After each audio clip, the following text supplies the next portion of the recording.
Hi everyone. I welcome you all to Shri JIS।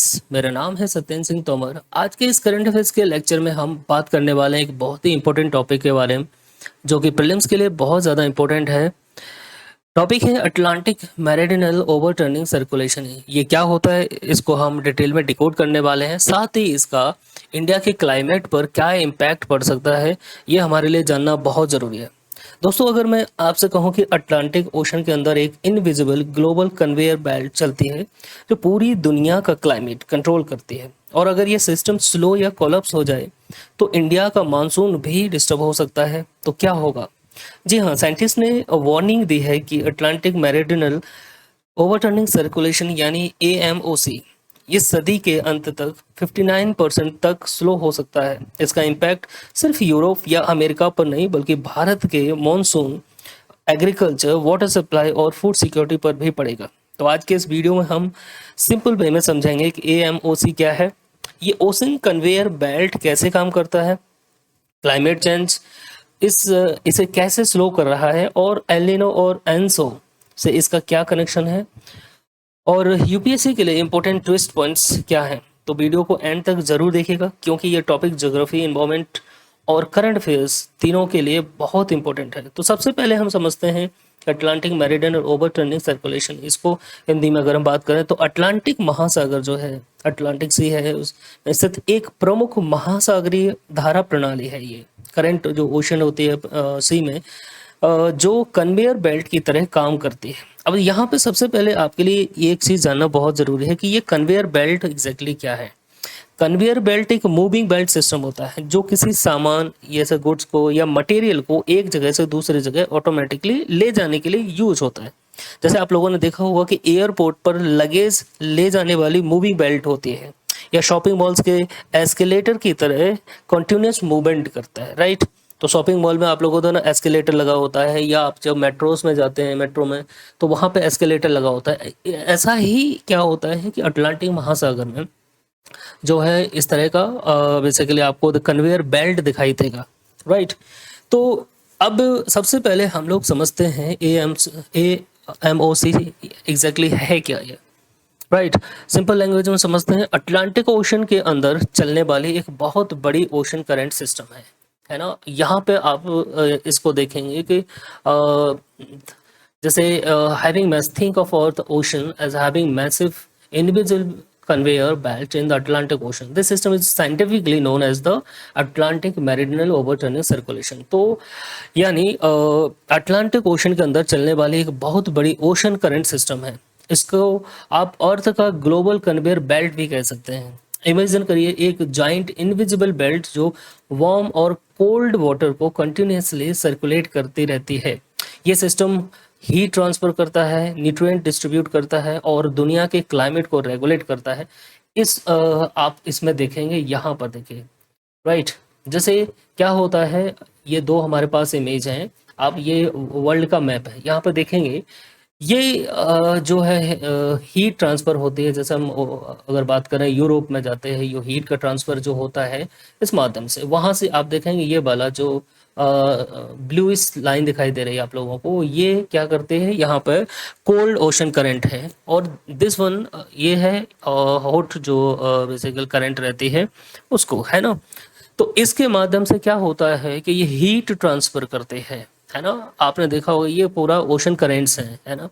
तो ये क्या करती हैं, जो अब रेड में आपको थोड़ा सा दिखाई दे रहा होगा, ये क्या करते हैं कि हीट को ट्रांसफर करते हैं पूरे विश्व में, है ना। और यहाँ से यह ब्लूइश दिखाई दे रहा है आपको, ये कोल्ड ओशन करेंट्स हैं, राइट। अब जब इक्वेटर से हम नॉर्थ पोल की तरफ जाते हैं, नॉर्थ पोल की तरफ देखेंगे तो अटलांटिक ओशन ये है। अटलांटिक ओशन में यहाँ से जो इक्वेटर है, इक्वेटर से या हमारे जो ट्रॉपिक्स हैं, ट्रॉपिक्स से हम नॉर्दर्न हेमिस्फीयर की तरफ जाते हैं। तो ये क्या करते हैं, यहाँ से जो हॉट वाटर है ना, ये हॉट वाटर यहाँ से नॉर्दर्न हेमिस्फीयर की तरफ जाते हैं। और इसका एक सबसे इंटरेस्टिंग फैक्ट आप देखेंगे तो ये बेल्ट क्या करता है, हीट ट्रांसफ़र तो करता है और यूरोप को बहुत ज़्यादा सर्दी से बचाता है यहाँ पर, नहीं तो पूरा यूरोप में बहुत ज़्यादा सर्दी हो जाए यहाँ, है ना। तो इसके लिए भी एक ये जिम्मेदार है। तो यहाँ से क्या होता है, हीट ट्रांसफ़र तो करता ही करता है, न्यूट्रिएंट्स डिस्ट्रीब्यूट करता है और दुनिया के क्लाइमेट को रेगुलेट करता है ये। है ना। तो यहाँ से आप देखें ये ब्लूइश लाइन है, ये कोल्ड करंट है ना। अब देखिए इसको ये काम कैसे करता है, होप सो कि आपको समझ में आया होगा कि ये क्या करता है। ये एक जाइंट इनविजिबल बेल्ट है जो वार्म और कोल्ड करंट को कंटिन्यूसली सर्कुलेट करता है। इसमें आप देखेंगे जैसे यहाँ पर देखिए ये वार्म करंट है, ये जैसे यहाँ से ट्रॉपिक्स से नॉर्थ अटलांटिक की तरफ जाती है यहाँ पर नदर्न हेमिस्फीयर की तरफ। अब जब नदर्न हेमिस्फीयर की तरफ जाती है, अब जैसे यहाँ पर देखें warm surface water delivers heat from the tropics. ये ट्रॉपिक्स से बहुत ज़्यादा हीट को यहाँ से ट्रांसफर करते हैं, है ना। एक वो भी है ना कि हॉट से कोल्ड की तरफ जाना या कोल्ड से हॉट की तरफ आना, ये बेसिकली प्रोसेस है ना। तो आप यहाँ पर देखेंगे कि ये हॉट यहाँ से ट्रांसफ़र होता है और जब ये ज़्यादा एक्सट्रीम नॉर्थ तक पहुँचता है, जैसे ही नदर्न जो अटलांटिक रीजन है वहाँ तक पहुँचता है, this water freezing Arctic air cools becomes denser and sinks several kilometers into the deep ocean।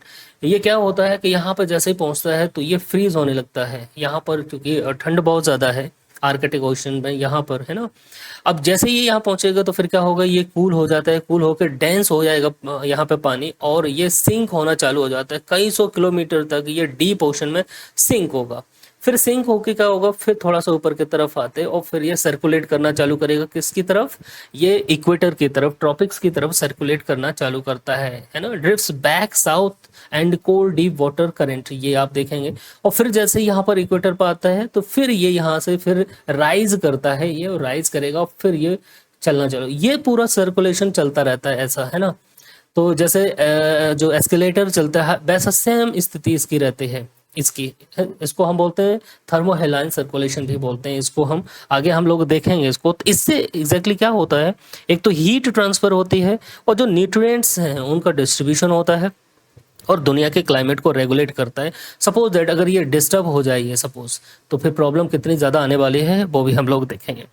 अब यहाँ पे देखिए अब समझते हैं कि इसका वर्किंग मैकेनिज्म क्या है ना। जैसे हमने यहाँ पे देखा है कि स्लो वार्म एंड एरोस, जैसे इसका वर्किंग मैकेनिज्म क्या है। ट्रॉपिकल रीजन से वार्म सरफेस जो है, यहाँ से देखिए ये ट्रॉपिकल रीजन है, यहाँ से हम स्टार्ट करते हैं।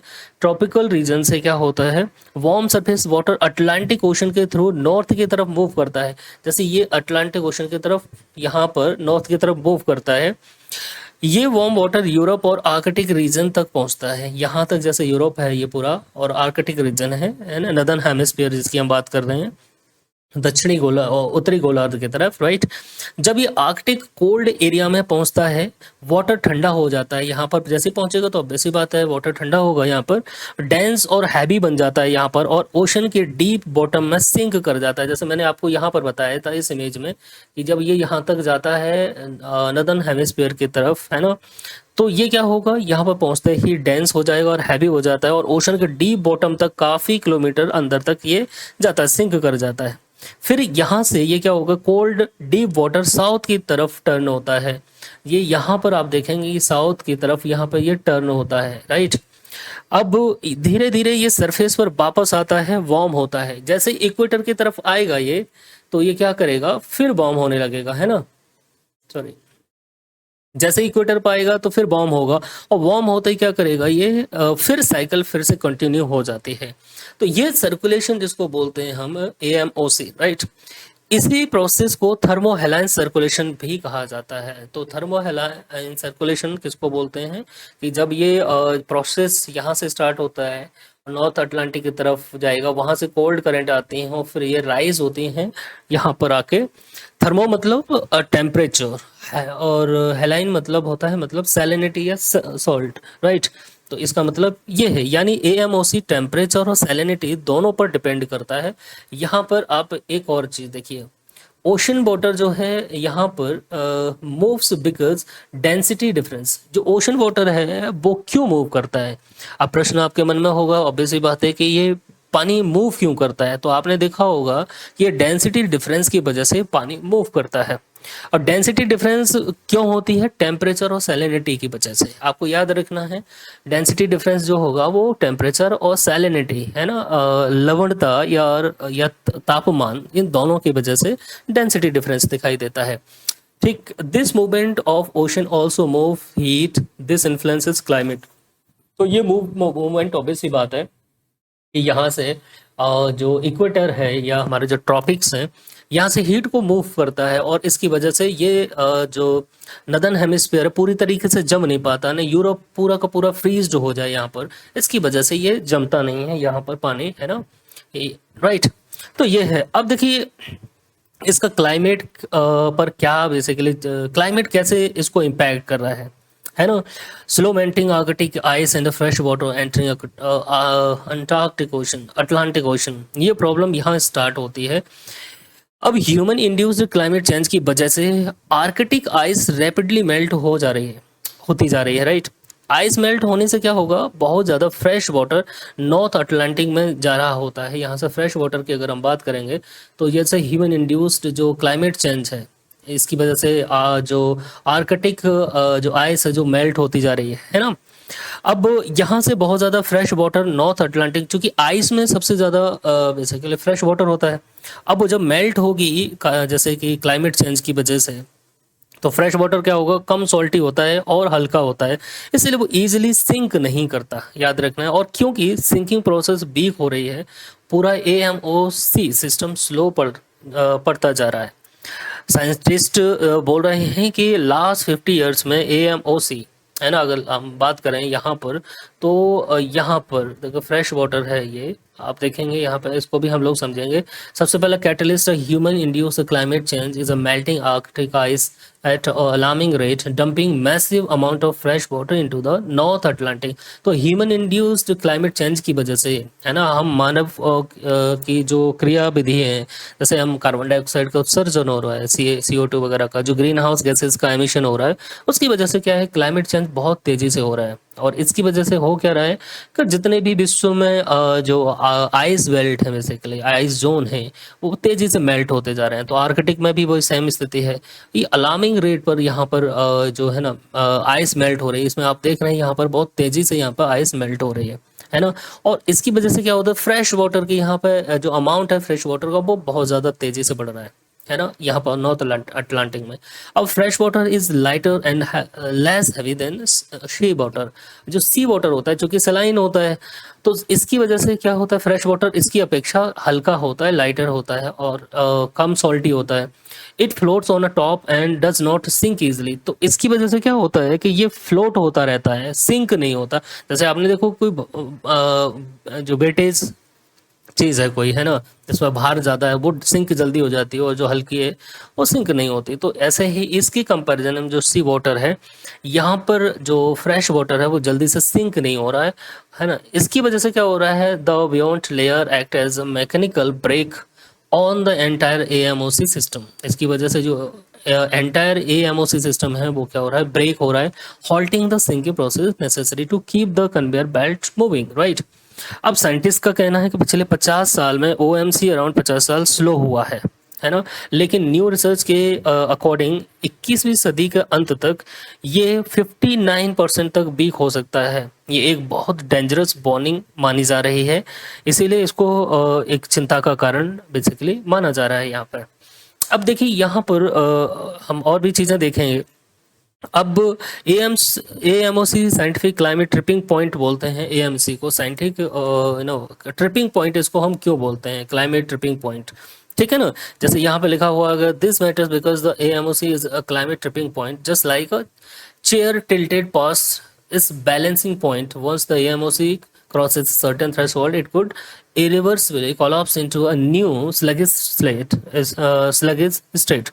इसका मतलब है कि एक चेयर को इमेजिन करिए जो बैलेंस पर रखी है, जैसे चेयर है सपोज दैट बैलेंस पर रखी है ना, और जब तक लिमिट के अंदर है स्टेबल रहेगी, है ना। लेकिन एक बार थ्रेशोल्ड क्रॉस हो गया तो चेयर सडनली गिर जाएगी। सेम AMOC के साथ हो सकता है। अगर ये एक सर्टेन पॉइंट के बाद वीक हुआ तो सिस्टम परमानेंटली कोलैप्स हो सकता है। और फिर यहाँ पर क्या होगा, जो सिस्टम है AMOC अगर ये कोलैप्स कर गया अगर, है ना, तो क्या होगा, एक्सट्रीम वेदर इवेंट्स होंगे, पूरे विश्व में एक्सट्रीम वेदर इवेंट्स होंगे, राइट। सी लेवल राइज कर जाएगा, ग्लोबल क्लाइमेट डिस्रप्शन होगा, एग्रीकल्चर क्राइसिस होंगे और वाटर स्कैसिटी जैसी प्रॉब्लम्स होंगे। तो प्रीलिम्स में देखिए, आपसे प्रीलिम्स में जो प्रश्न पूछेगा इसके इम्पैक्ट के रिगार्डिंग, एक तो प्रोसेस के रिगार्डिंग पूछ सकता है, ठीक है। दूसरा है कि इसका इम्पैक्ट क्या हो सकता है, तो ऑब्वियसली बात है एक्सट्रीम वेदर इवेंट्स हैं, sea level rise, global climate disturb हो जाएगा, इसकी वजह से एग्रीकल्चर क्राइसिस आएगा। जब मानसून, अगर सपोज हम भारत की बात करें तो मानसून अगर सही से फॉर्म नहीं होगा तो एग्रीकल्चर क्राइसिस आएगा ही आएगा, क्योंकि हमारा पूरा का पूरा जो एग्रीकल्चर है ज़्यादातर 60% to 70% आज भी मानसून पर डिपेंड करता है ना, राइट। यहाँ पे वाटर स्कैसिटी जैसी जैसे कॉन्सिक्वेंसेस देखने को मिल सकते हैं। अब देखिए यहाँ पर हम इंडिया पर क्या इम्पैक्ट होगा, उससे पहले हम लोग यहाँ पर बात करते हैं। ये देखिए, आपको crossing the climate threshold, tripping point threshold यहाँ पर, और जैसे जैसे इरिवर्सिबल स्लगिश स्टेट दिखाई देती है यहाँ पर, है ना। तो ये होप्स हो कि आप लोगों को समझ में आया होगा यहाँ पर। अब देखिए एएमओसी और एल नीनो का कनेक्शन क्या है। Pacific ocean warming with El Nino level, यहाँ पे हम बात करेंगे कि इसका पैसिफिक ओशन से क्या बेसिकली लेना देना है, या एल नीनो से क्या इसका लेना देना है, ये हमको समझना होगा यहाँ पर। Global cascade of sluggish AMOC, right. देखिए एएमओसी अटलांटिक ओशन में है तो पैसिफिक ओशन का एल नीनो कैसे इफेक्ट होगा, ये क्वेश्चन है। आंसर है ग्लोबल ओशन करेंट्स इंटरकनेक्टेड होती है। हमने ऑलरेडी ऊपर देखा था, जब इमेज देखी थी, यहाँ पर देखिए, राइट।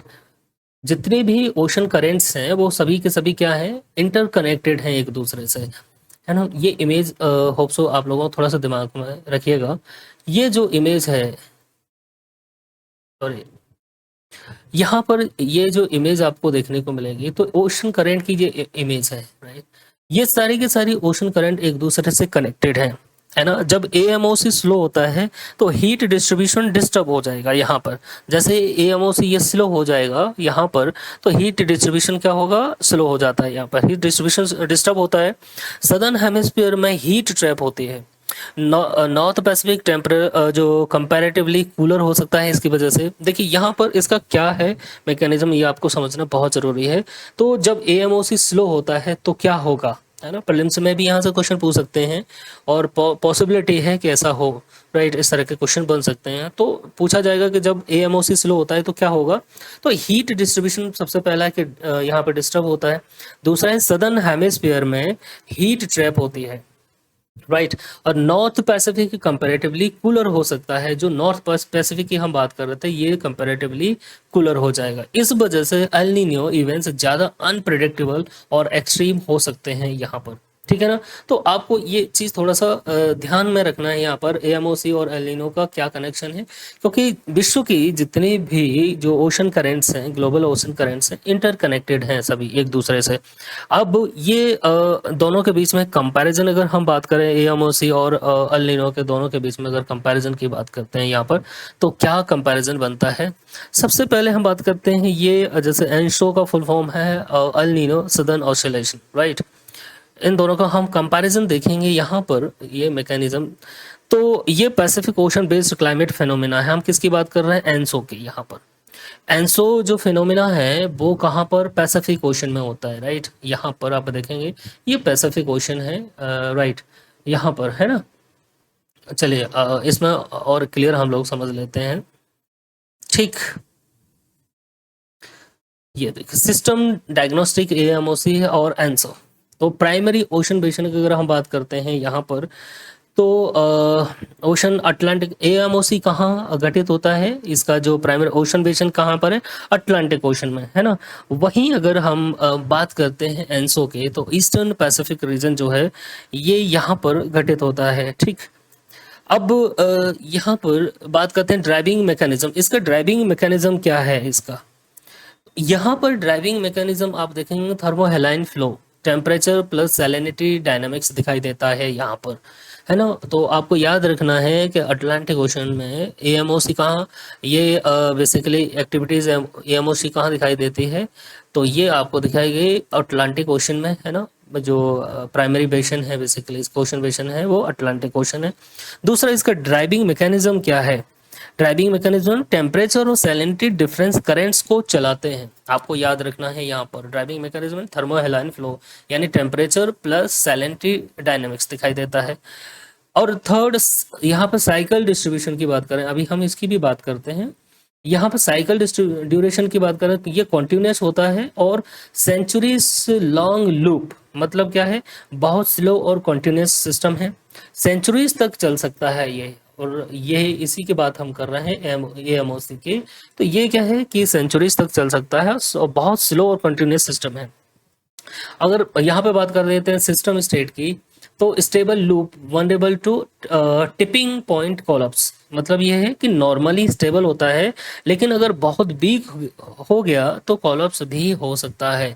आपको याद रखना है और इसी को लेकर चिंता है कि ये वीक होता जा रहा है। पिछले 15 साल में, पिछले 50 ईयर्स में ये 15% वीक हुआ है। अगर ज़्यादा ये वीक होता चला गया, सपोज दैट 60% का समथिंग, जैसा बताया जा रहा है साइंटिस्ट के द्वारा कि इस सदी के अंत तक 21st सेंचुरी का जो एंड होगा उस तक पहुंचते पहुंचते ये 60% तक स्लो हो सकता है। तो इससे क्या होगा, ये बहुत ज़्यादा वीक हो गया तो कोलैप्स भी हो सकता है, राइट। इसका ग्लोबल इम्पैक्ट क्या पड़ेगा इसका, अगर हम बात करें तो पूरी दुनिया में हीट और न्यूट्रिएंट्स डिस्ट्रीब्यूट करता है ये, चूँकि यूरोप को वेदर रिलेटिवली वार्म रखता है। अब सोचिए कि ना तो हीट ट्रांसफर हो पाएगी, ना न्यूट्रिएंट्स डिस्ट्रीब्यूट हो पाएंगे, और यूरोप में वेदर कंडीशन बहुत ज़्यादा हार्श हो जाएंगी इस AMOC की वजह से। अब बात करते हैं एनसो की। एनसो के रिगार्डिंग हमने समझा ये अल नीनो सदर्न ऑसिलेशन जिसको बोलते हैं, ये पैसिफिक ओशन और एटमॉस्फेयर का क्लाइमेट सिस्टम है। आपको याद रखना ये पैसिफिक ओशन और एटमॉस्फेयर का क्लाइमेट सिस्टम है। एनसो के 3 स्टेप फेजेस रहते हैं। यहाँ पर अगर हम देखेंगे कि यहाँ पर 3 फेजेस हैं। एक है ज़्यादा वार्म कंडीशन होगी जिसको एल नीनो बोलते हैं हम लोग, दूसरा है लालिनिया ज़्यादा कूल कंडीशन होगी, और न्यूट्रल फेज होता है नॉर्मल कंडीशन होती है। इसके थ्री फेजेस दिखाई देते हैं। यहाँ पर स्टेपल लूप दिखाई देता है, ठीक है ना। यहाँ पर आप देखेंगे तो यहाँ 3 फेजेस दिखाई देते हैं। फेज ऑसिलेशन होता है, वार्म, एल नीनो और कूल एंड लालिनिया। इसको हम अभी ऊपर भी देखेंगे, आप थोड़ा सा समझेंगे। और अब बात करते हैं कि प्राइमरी ओशन बेसन अगर इसका देखेंगे तो इसका ईस्टर्न पैसिफिक ओशन, ठीक है ना, प्राइमरी ओशन बेसन है इसका। ड्राइविंग मैकेनिज्म इसका क्या है, तो यहाँ पर ड्राइविंग जो मैकेनिज्म है, ओशन सरफेस टेम्परेचर और विंड्स मिलकर सिस्टम को कंट्रोल करते हैं। यानी एनसो किससे कंट्रोल होता है, ओशन सरफेस टेम्परेचर और विंड से। यहाँ पर आप देखेंगे कि यहाँ पर ट्रेड विंड चलती हैं, है ना, इस रीजन में एनसो, राइट, उसी से ये एनसो प्रभावित होता है। सबसे जो ड्राइविंग फोर्स है वो यहाँ पर, वो क्या है यहाँ पर, अब तो trade winds, right, trade wind की वजह से एनसो। तो यहाँ पर ड्राइविंग मैकेनिज्म क्या है, ocean surface temperature and winds मिलकर सिस्टम को कंट्रोल करते हैं। इसका साइकिल जो रहता है जनरली आप देखेंगे तो ये 2 से 7 साल में चेंज होता है जनरली, है ना। इसका स्टेट्स जो सिस्टम स्टेट है वार्म और कूल फेज में ऑसिलेशन करता है। ऑसिलेशन क्या होता है वो भी हम लोग देखेंगे। तो ये क्या होता है, वार्म और कूल फेज में ये ऑसिलेट करता है। ये सिस्टम यहाँ पर देखें स्टेबल लूप होता है, राइट। ग्लोबल इम्पैक्ट की बात करते हैं तो रेनफॉल, मानसून, ड्रॉट्स और स्टॉर्म्स को इफेक्ट करता है। इंडिया का मानसून भी एनसो से इम्पैक्ट होता है। अब इसका पूरा मैकेनिज्म थोड़ा सा और हम लोग समझ लेते हैं यहाँ पर, ठीक है ना। यहाँ पर जैसे ये AMOC है, बेसिकली ओशन करंट से चलता है, ओशन करंट सिस्टम है, ये चलता नहीं है, ओशन करंट सिस्टम है AMOC। और एनसो क्या है, ओशन प्लस एटमॉस्फेरिक ऑसिलेशन है ये, ठीक है ना। यहाँ पे slow and long term process रहता दिखाई देता है। ये फास्ट चेंजिंग सर्कल है जो 2 से 7 साल में चेंज होता है। ये अटलांटिक ओशन में होता है और ये पैसिफिक ओशन में हीट ट्रांसपोर्ट करता है। ये वेदर पैटर्न चेंज करता है एनसो। अब यहाँ पर आप लोगों को और थोड़ा सा क्लियर होगा, यहाँ पर देखो, है ना, ये न्यूट्रल फेज है। न्यूट्रल फेज में ये थर्मोलाइन है ना, थर्मोक्लाइन दिखाई देता है आप लोगों को। Eastern Pacific is cooler than the western thermocline, है ना, वेस्टर्न। यहाँ पे क्या होता है, न्यूट्रल फेज में जो ईस्टर्न पैसिफिक है, पेरू वाला जो एरिया है, ठीक, ये क्या होता है कि कूलर होगा कंपैरिजन टू वेस्टर्न। वेस्टर्न वाला जो नदर्न ऑस्ट्रेलिया वाला है, फिलीपींस वाला जो पार्ट है ना, ये थोड़ा सा वार्म रहता है। इसकी eastern Pacific is cooler than the western, right. तो ईस्टर्न पैसिफिक यानी पेरू वाला जो एरिया है वो वाला, और वेस्टर्न पैसिफिक यानी नदर्न ऑस्ट्रेलिया, और फिर जो क्या कहते हैं फिलीपींस वाला जो एरिया है, ये वार्म रहता है इन कंपैरिजन। अब यहाँ पर thermocline indicates a welling in the east. अब देखिए, आपको जो प्रीलिम्स में जो क्वेश्चन पूछेगा तो आपको इस कंडीशन न्यूट्रल फेज में thermocline indicate upwelling in the east. अब यहाँ पे आपसे बोलेगा कि जो अपवेलिंग हो रही है, देखिए यहाँ पर ये अपवेलिंग दिखाई देगी आप लोगों को, है ना। डाउन वेलिंग और अपवेलिंग क्या होता है कि जैसे पानी यहाँ से क्या होगा, अपवेल होता है, यहाँ पर जाके अपवेलिंग होगा, पानी ऊपर की तरफ राइज करता है, राइट। तो यहाँ पर किस साइड में, ईस्टर्न साइड में न्यूट्रल फेज में है ना, एनसो के न्यूट्रल फेज में जो अल्नीनो जिसको हम बोलते हैं। तो ईस्टर्न फेज में यहाँ पर थर्मोक्लाइन क्या करता है, अपवेलिंग कंडीशन में होता है, राइट। यहाँ as a trade winds carry surface water westward normal rainfall in Asia. यहाँ पे normal you know basically rainfall होती है एशिया में, ये सबसे एक न्यूट्रल फेज है। अब यहाँ पर देखो, आपको दिख रहा है ये ट्रेड विंड्स हैं, ये ट्रेड विंड पुश करती हैं बॉम्ब सरफेस, जो वाटर सरफेस वाटर होता है ओशन का सरफेस वाटर, और वो बॉम्ब होता है, उसको सरफेस वाटर को इसकी तरफ क्या करते हैं, पुश करते हैं वेस्ट पैसिफिक की तरफ, और ये यहाँ से थर्मोक्लाइन होता है फिर ईस्ट की तरफ, आपको ध्यान देगा। अब बात करते हैं अल नीनो फेज में क्या होता है, difference in temperature between east and west Pacific decreases. अब ये चेंज हो जाता है, कंडीशन क्या होगी, चेंज हो जाती है यहाँ पर जनरली। अब ईस्टर्न जो पार्ट है पैसिफिक का वो ज़्यादा गर्म हो जाता है इन कंपैरिजन टू वेस्ट। अब वेस्ट का पार्ट अगर कोल्ड होगा तो यहाँ पर क्या होगा कि बेसिकली जो हम बोलते हैं कि बादल में कन्वेक्शन नहीं हो पाएगा। कन्वेक्शन नहीं होगा तो बादल नहीं बनेंगे, है ना, क्लाउड फॉर्मेशन नहीं होगा, है ना, कन्वेक्शन सर्कुलेशन बिगड़ जाता है यहाँ पर, ठीक। तो यहाँ पर क्या होगा कि वेस्ट में यहाँ पर कन्वेक्शन करंट नहीं बनती हैं, कन्वेक्शन करंट नहीं बनेंगे तो बादल नहीं बनेंगे, बादल नहीं बनेंगे तो बारिश नहीं होगी। अब ये सर्कुलेशन क्या बदल जाता है, देखिए ये वेस्ट वाला पार्ट है, अब यहाँ ये सर्कुलेशन ऐसे स्टार्ट हो जाता है, यानी हवाएं विंड जो हैं जो टर्न हो जाती हैं, राइट। अब इसकी वजह से क्या होगा, rain clouds get pulled towards the Americas, Asias gets less rain. El Niño phase में इसीलिए क्या होता है कि बारिश कम होती है यहाँ पर एल नीनो फेज में, आपको ध्यान देगा एशिया का जो क्षेत्र है, ऑस्ट्रेलिया का नदर्न पार्ट है। और लालिनिया फेज की अगर हम बात करते हैं तो लालिनिया फेज जस्ट रिवर्स है किसका, एल नीनो फेज का। होप सो कि आप लोगों को ये भी चीज़ें समझ में आई होंगी यहाँ पर। तो हमने अभी इसके रिगार्डिंग बात की कि ए एम ओ सी क्या है, ठीक है, और इन दोनों के बीच में क्या अंतर है ये भी हम लोगों ने यहाँ पर बात की है, राइट। और इन दोनों के बीच में क्या डिफरेंस है ये बार इसके बारे में भी हमने आप लोगों से चर्चा की यहाँ पर। होप सो कि आपको ये टॉपिक क्लियर हुआ होगा यहाँ पर। तो दोस्तों एएमओसी सिर्फ एक ओशन करंट नहीं बल्कि अर्थ का क्लाइमेट इंजन है। अच्छा सॉरी, यहाँ पर एक और चीज़ आप लोगों को थोड़ा सा जो हम लोगों को डिस्कस करना है, इंडिया पर क्या इम्पैक्ट होगा इसका। अब बात करते हैं इंडियन मॉनसून जो है हमारा, वो कई फैक्टर से चूंकि अफेक्ट पड़ता है, कई फैक्टर्स ऐसे हैं जो हमारे इंडियन मॉनसून बनने के प्रोसेस को अफेक्ट करते हैं। सबसे बड़ा इम्पोर्टेंट क्वेश्चन है कि अटलांटिक ओशन का इंडिया से क्या कनेक्शन है। एक्चुअली दुनिया के ओशन और एटमॉस्फेयर डीपली इंटरकनेक्टेड है। अगर एएमओसी वीक होता है तो ग्लोबल विंड पैटर्न डिस्टर्ब होगा, मॉनसून सर्कुलेशन अफेक्ट होगी, इंडियन समर मॉनसून वीक या इरेगुलर हो सकता है। इंडिया में लाखों लोग, करोड़ों लोग आज भी एग्रीकल्चर के लिए मॉनसून पर डिपेंड करते हैं, और अगर मॉनसून लेट आए, वीक हो या इरेगुलर हो तो फार्मिंग लॉसेस होंगे, फूड इन्फ्लेशन, वाटर क्राइसिस और इकोनॉमिक प्रॉब्लम्स बढ़ सकते हैं। तो आप समझ सकते हैं कि इसका एएमओसी का इंडिया के क्लाइमेट पर क्या इम्पैक्ट पड़ने वाला है ना। तो हमारा जो समर मॉनसून प्रोसेस है वो वीक हो सकता है, इरेगुलर हो सकता है, और ज़्यादातर हमारी जो आज भी जो फार्मिंग है वो कहीं ना कहीं मॉनसून पर ही डिपेंड करती है, राइट। तो होप सो कि आपको ये भी समझ में आया होगा। तो हम एएमओसी के रिगार्डिंग हम बात कर रहे थे कि ये अर्थ का क्लाइमेट इंजन है, राइट। अगर क्लाइमेट चेंज इसी स्पीड से बढ़ता रहा तो फ्यूचर में मॉनसून पैटर्न, फूड सिक्योरिटी और ग्लोबल वेदर सिस्टम पर बहुत सीरियस इम्पैक्ट देखने को मिल सकता है।